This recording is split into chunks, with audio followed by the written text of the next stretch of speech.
Yeah, g'day, Mark here, and welcome back to my channel. Now in engineering, you quite often need to machine surfaces at specific angles. For maximum accuracy, of course you want to surface grind them. Now sometimes you can set the angles with angle plates or sine bars or something to move the part around, but for maximum accuracy it's often better to do all of the grinding on the part in one setup, don't disturb it, and then dress the wheel with an angle.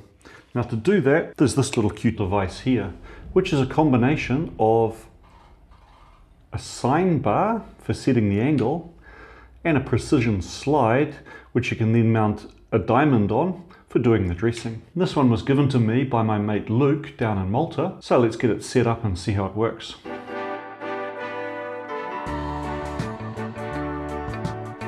Now this is a very cool tool, but when I went looking on YouTube to see reviews or how to use the thing, I couldn't find anything. So I figured maybe I should do the video on it. Now this is an import tool which is somewhat variable in its quality.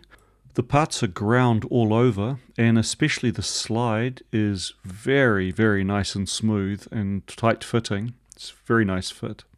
As you'll see, the two holes for mounting the dressing diamonds, well, they're not so accurate. I bought a couple of these cheap diamonds off Amazon. They're pretty funky sort of dimensions, but then again the holes in this are also pretty weird. Not quite sure of the design process that led to the holes being drilled at 10.73 millimeters, but hey, 27/64 is a pretty common size, right? Then again, these diamonds are also pretty weird in size, coming right in at 24/64 of an inch. Whereas the larger diameters, oh, that's a pretty common size. That's 14/32. I'll need to do some turning on the lathe to get these to fit.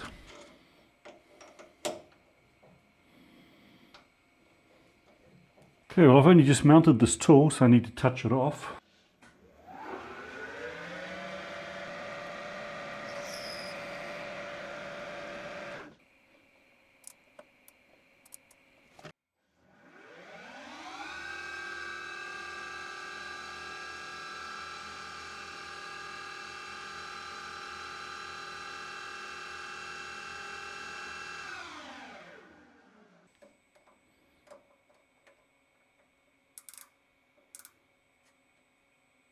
Okay, so I was aiming for 10.68 and that's 10.67, so that should be fine. For a one-off like this, rather than setting everything up with the tool changer, it's easy enough just to switch out the tools.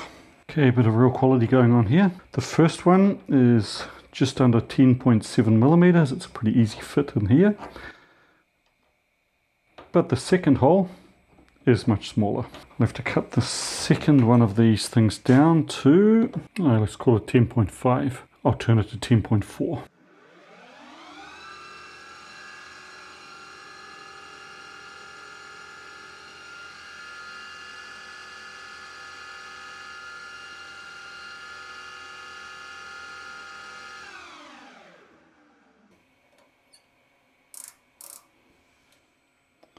Okay, I'm just slightly under my 10.4, 10.39.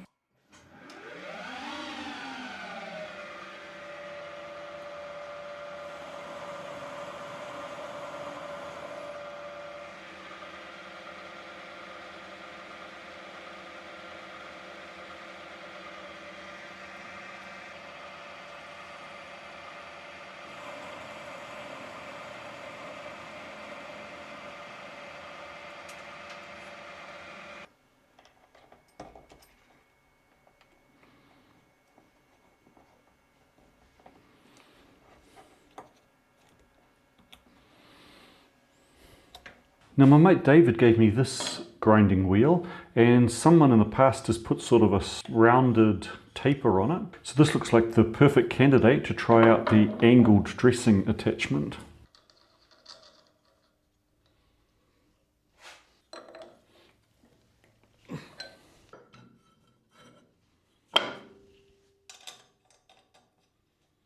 Now there are no markings on this machine anywhere to tell you what the base length is. Now it looks like the distance between the pivot points are, is that 50 millimeters or is that 2 inches?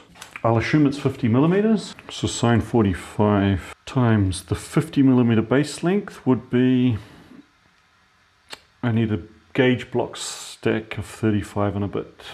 It's about 1.5 inches. Let's start off with a 25, and a 10 would make 35, but to put on the 0.35, we're going to have to change a 10 down to a 9 because those are 1.35. And then to add the final 5 microns, we're going to add a 1 and 5 micron block, which means switching out the 9 for an 8. So this now should be 35.355. Okay, it's measuring about 8 microns too high. Maybe I just need to recalibrate my micrometer. While we stack it, let's just double check it with the digital.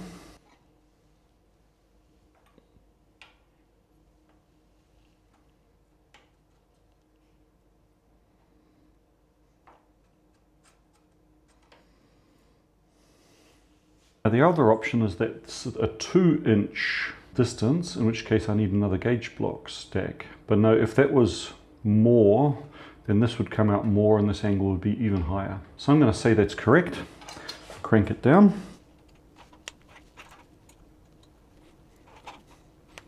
Right, with it locked at that angle, I can take out my gauge blocks. Don't want them getting covered in grinding grit. This is going to want to be nice and square to the axis of rotation. All I've got is just a normal square, so I'll use that. I think ideally I need to put a fence on here to make sure I've got something to align off better. I need to switch over the blast gates on my dust extraction. So that's on for the surface grinder and off for the tool grinder. And from here it's just a matter of manually moving this across the face of the grinding wheel. Now when dressing a wheel, you want to be slightly behind the center line of the wheel so that it doesn't try to suck the diamond into the wheel and damaging the wheel. Obviously pretty close to the center line, but just slightly behind it.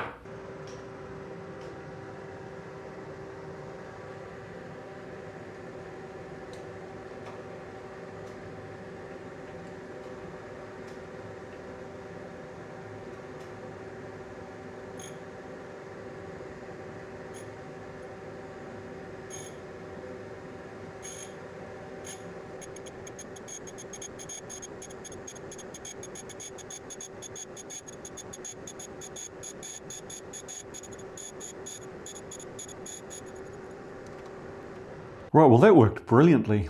So big thank you for Luke for donating this to the channel. It's going to be very useful. And thanks a lot for watching.